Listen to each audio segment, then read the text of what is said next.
నా 9th month pregnancy day 3లో నేనేం తీసుకుంటున్నానంటే early morning hot water తాగిన తర్వాత 2 ఎగ్స్ ఇంకా అలాగే బాదం పప్పులు అయితే తీసుకున్నాను.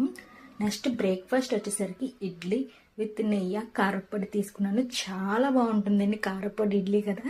ఇంకా లంచ్కి వచ్చేసరికి అయితే కారప్పొడి నెయ్యి వేసుకుని ఒక ముద్ద అయితే తిన్నాను. నెక్స్ట్ అయితే అమ్మ కర్రీ వచ్చేసరికి తోటకూర ఫ్రై అయితే చేశారు. అది కూడా చాలా మంచిదండి ప్రెగ్నెన్సీ టైంలో. మీకు కనుక కారప్పొడి లింక్ కావాలంటే కింద రిలేటెడ్ వేస్లో ఉంది, చూసేయండి. ఇంకా ఈవినింగ్ వచ్చేసరికి ఉన్న గ్రేప్స్తో అయితే జ్యూస్ చేసుకుని అయితే తాగేసాను. ఏదో ఒక జ్యూస్ అయితే ఖచ్చితంగా తాగుతూ ఉండాలండి.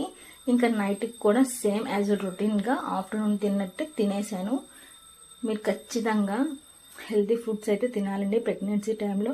ఆకుకూరలు మస్ట్ అనమాట, ఎక్కడ స్కిప్ చేయొద్దు. ఇంకా నైట్ పడుకునే ముందు అయితే పాలు తాగేసి బొజ్జపోయాను. నేనైతే పాలల్లో కొద్దిగా మదర్ హార్లిక్స్ అయితే మిక్స్ చేసుకుని తాగుతాను.